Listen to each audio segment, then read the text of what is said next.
ঘাড়ে, পিঠে, এমনকি ঠোঁটের নিচেও রয়েছে নানা ধরনের ট্যাটু।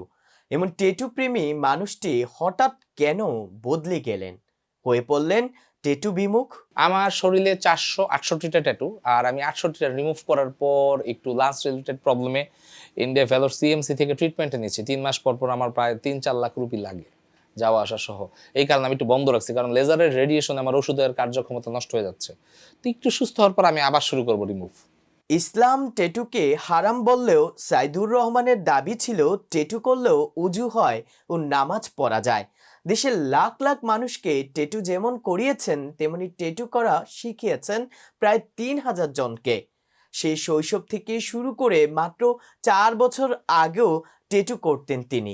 আমি কিন্তু জানি ট্যাটু করা হারাম, কিন্তু বিভিন্ন ডাক্তার এবং কিছু ইসলামিক লোকদের সাথে কথা বলে দেখলাম যে লোমের নিচে ট্যাটু ঠিক না, তার মানে কি সবাই বলে যে লোম উঠে না।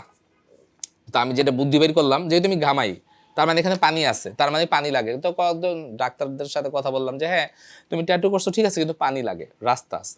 তখন আমি এটাকে একটা বিশাল ফতোয়া বানায় ফেললাম, যেটা একটা জাল ফতোয়া। এবং আমি জিনিসটা ভালো করি নাই, এটা আমি বিভিন্ন টিভি চ্যানেল, ভালো ভালো টিভি চ্যানেল, ডিবিসি থেকে শুরু করে দীপ্ত, এখানে আমি বলছি যে ট্যাটু করবেন, পানি লাগে, অজু হয়। মানে আমার ব্যবসা তো গরম করতে হইব, হ্যাঁ। তো আমি এটারে, এবং আমার ট্যাটুটা আমি খুব ভালোবাসি, এটারে পজিটিভ বানাইতে গিয়া সমাজ, ধর্ম, সংসার সবার বিরুদ্ধে আমি গেছি।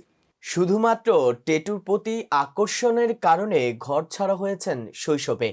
বিদেশে প্রশিক্ষণ নিয়ে এসে দেশে ট্যাটু করিয়ে দিয়েছেন লক্ষ লক্ষ ফ্যাশন প্রিয় মানুষকে। তবে শরীর ভর্তি ট্যাটু থাকায় সমস্ত দূরে ঠেলেই দিয়েছে। এমনকি চাচার জানাজায় তাকে অংশগ্রহণ করতে দেয়নি চাচাতো ভাই। তাদের কোনো ফ্যামিলি অনুষ্ঠানে আমাকে নেয় না, কোনো বিয়ের অনুষ্ঠানে নেয় না, কোনো সোশ্যাল অনুষ্ঠানে নেয় না, না জন্মদিন, না মুসলমান দাওয়াতে নেয় না। ওনার যখন মৃত্যু হলো তখন আমার জানাজাতে দাঁড়াইতে দেয়নি। ওনার ছেলে মেয়েরা পুরো ভেটো যে আমার খরচও দিতে হবে না, কিন্তু আমার খরচ দরকার দেওয়া বন্ধ করে দিবে, কিন্তু আমি ওনার জানাজা দাঁড়াইতে পারবো না। জিনিসটা আমার কাছে আসলে খুব ইজ্জতে লাগছে।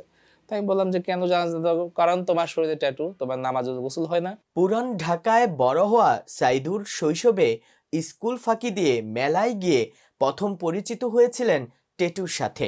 5 টাকার বিনিময়ে ট্যাটু করে বাড়ি ফেরার পর ধর্মভীরু মুসলিম পরিবার হওয়ায় ঘর ছাড়া হতে হয় তাকে। আলুবাজার থেকে হেঁটে হেঁটে আমি গেছি শাঁখারি বাজার। তো ওখানে যাওয়ার পর আমি দেখি যে রাস্তায় ট্যাটু করতেছে বসে বসে, সুই দিয়ে খোঁচা খোঁচা। তো তখন তো ক্লাস 7-এ পড়ি, আমি তো আর বুঝি নাই কি করে না করে। তো আমি হুজুগে একটা ট্যাটু করে ফেলি। হ্যাঁ, 5 টাকা দিয়ে, সরি 5 টাকা দিয়ে। ওই সময় 5 টাকার অনেক দাম 98-এ। তো করার পর যেটা হলো, বাসায় আসার পর বাসা থেকে বের করে দিল, যেহেতু আমরা ইসলামিক মাইন্ডের সবাই হুজুর। তো ফুপুর বাসায় জায়গা নিলাম, মেট্রিক ইন্টার পর্যন্ত ওনার বাসায় করছি। তারপরে মনে করেন যেহেতু খারাপ জিনিসের প্রতি আগ্রহ থাকে ওই বয়সটায় সবার, তো আমি ট্যাটুর দিকে ডাইভার্ট হয়ে যাই, ইন্ডিয়া চলে যাই, ট্যাটুর উপর পড়াশোনা করি। এছাড়া আমার সাবজেক্টও আছে আলাদা, ওইটার পাশাপাশি আমি ট্যাটুর ব্যবসা করতে থাকি, বিভিন্ন দেশে ঘুরি, কিন্তু ট্যাটুই করি। ফুপুর বাসায় আশ্রয় নিয়ে নানাভাবে ট্যাটু মুছে ফেলার চেষ্টা করলেও সফল হয়নি তিনি। ভুল মেডিসিনের কারণে ইনফেকশন হয়ে ক্ষতস্থানেও পরিণত হয়। তবে ক্রমে ট্যাটু প্রতি আগ্রহ তৈরি হয়। পরবর্তীতে পরিবারকে না জানিয়ে ভারতে গিয়ে প্রশিক্ষণ নিয়েছেন তিনি। মুসলিম পরিবারে বেড়ে ওঠা সাইদুর মানতে নারাজ ছিলেন ট্যাটু করা হারাম। নিজের শখকে প্রাধান্য দিতে গিয়ে কখনো মুম্বাই, কখনো কলকাতা নিয়েছেন ট্যাটু করার প্রশিক্ষণ। শরীরে একটি ট্যাটু দিয়ে শুরু করলেও প্রতি বছরে কয়েকবার করে বিভিন্ন স্থানে করেছেন ট্যাটু। একসময় তার পুরো শরীরে ওরিয়েন্টাল ও ট্রেডিশনাল ট্যাটুর ছাপে ঢেকে যায়, যা এখনো বিদ্যমান। নিজের শখ পূরণ করতে গিয়ে পরিবার, সমাজ ও সংসার থেকে বিতাড়িত হতে হয়। আমি কিন্তু জানি ট্যাটু করা হারাম, তো আমি এটারে, এবং আমার ট্যাটুটা আমি খুব ভালোবাসি, এটারে পজিটিভ বানাইতে গিয়া সমাজ, ধর্ম, সংসার সবার বিরুদ্ধে আমি গেছি, কিন্তু মানুষের কাছে অসম্মানিত হয়েছি, মানুষ আজে বাজে কথা বলছে। পরবর্তীতে একজন ইসলামিক আলোচকের কাছে পরামর্শ নিয়ে বন্ধ করে দেন ট্যাটু করিয়ে দেওয়ার ব্যবসা। এমনকি সকল সরঞ্জাম বিক্রি না করিয়ে ধ্বংস করে দেন সাইদুর।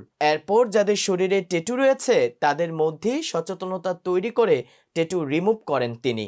পরে আমি নিজে নিজে চিন্তা করলাম, আবার আমি কিছু ওলামা ইকরামদের সাথে বসলাম, আচ্ছা ভাই কি করা যায়? কয় তুমি তো পাপ করতে করতে কিছু তো আর বাকি রাখো নাই, তোমার তো সবই শেষ। আমি কই তারপরও সৃষ্টিকর্তা তওবা করলে মাফ করে দেয়। কয় তোমারে মাফ করবো না। আমি কেন? কয় শরীরে ট্যাটু করা। আমি কই তাহলে আমি কি করতে পারি? আমার তো বাঁচতে হবে। কয় তুমি ব্যবসা বন্ধ করো। আমি করলাম ব্যবসা বন্ধ। কয় তুমি জীবনে ব্যবসা বন্ধ করতে পারবে না। আমি ব্যবসা বন্ধ করে দেখাই দিব।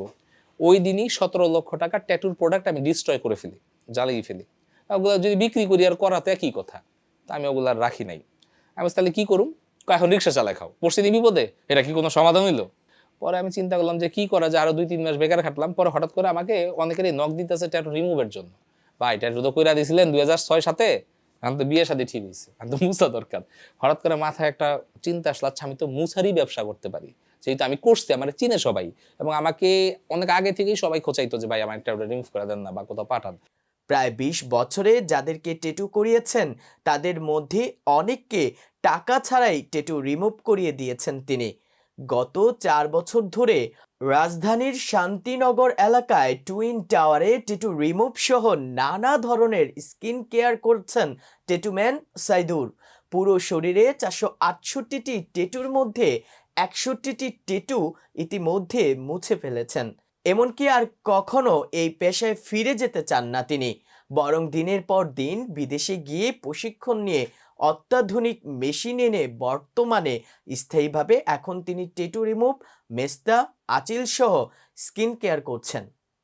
আমাদের এখানে তিল রিমুভ করা হয়, আঁচিল রিমুভ করা হয়, মেস্তা রিমুভ করা হয়, মাসা রিমুভ করা হয়, কাটা দাগ রিমুভ করা হয়। এছাড়া মুখের বিভিন্ন ধরনের স্পট ঠিক করা হয়। আপনার মেস্তা তো গ্যারান্টি সহকারে রিমুভ করা হয়। মুখের ব্রণের সমস্যা গ্যারান্টি সহকারে রিমুভ করা হয়। স্কিনের বিভিন্ন ধরনের কাজ আমরা আসলে এখানে করে থাকি। আমাদের অ্যাড্রেসটা খুব সহজ, ঢাকা মালিবাগ মোড় টুইন টাওয়ার মার্কেট, এটার 4 তলায়। 470 471 464, আর মোবাইল নাম্বার হলো 01920812698। আমি আবারও বলছি 01920812698। এটা হোয়াটসঅ্যাপ নাম্বার। ইমোটা বন্ধ করে দিছি, হোয়াটসঅ্যাপে আপনারা নক দিবেন, ছবি পাঠাবেন, সমস্যার সমাধান অনলাইনে দেওয়ার চেষ্টা করব। একটু সময় লাগতে পারে যেহেতু এক হাতে কাজ করি।